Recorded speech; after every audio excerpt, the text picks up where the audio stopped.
Right, on to the Republican race for the White House. A man many consider a fringe candidate just won't stay on the sidelines. We're talking about Ron Paul. He won a GOP straw poll Saturday in Iowa with a whopping 82% of the vote.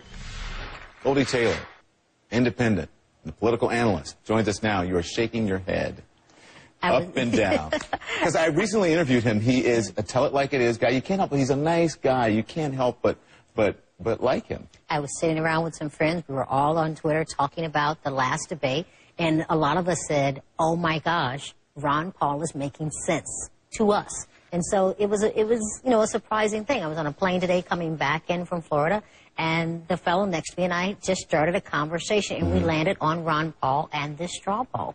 The fact is, he has the organization, he has the volunteers. Okay, I get it. You're going to go on and on. You're going to give me a laundry list, but what?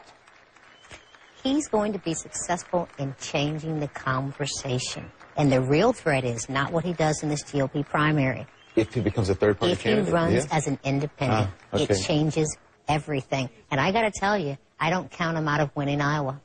Really? Not at all. Mitt Romney can't take Iowa. Kaine doesn't have the organization or the money in Iowa, no staff.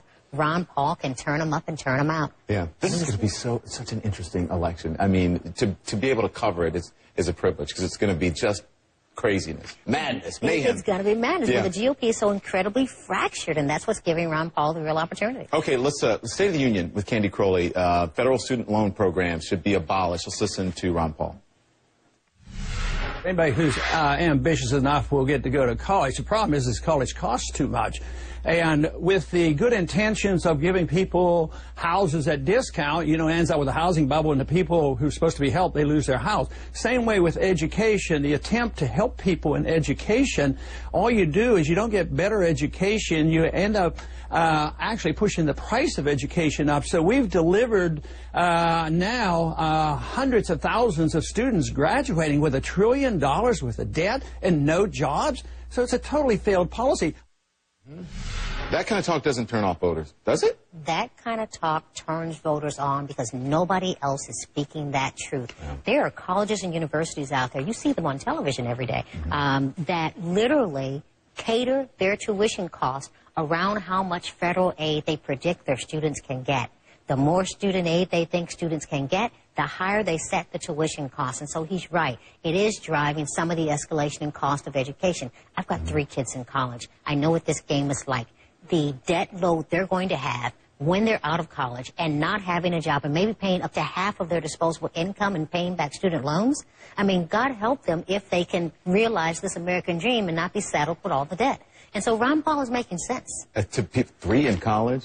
3. Oh my gosh, can you afford gas? I'm serious. I'm serious.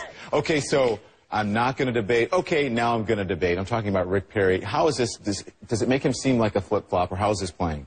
Well, there are a couple of things at play here. First of all, if he chooses not to debate, it gives, Mitt Romney an excuse not to debate. And that leaves a lot of second-tier candidates, out there on the field. And so that's the complication here. But if I'm Rick Perry, and I've performed in this way for these several debates so far, I'm not sure if I continue to do that kind of self-inflicted damage, and maybe I take a different course. And so I think a new strategy is coming together for Perry. He's got to do it quickly, but can he continue to suffer the kinds of blows that he's had in debates? I don't think he can. In our short time left, I want to ask you this, because I appreciate your perspective on these situations. Okay, let's just say that the reality of Obama versus Kaine happens.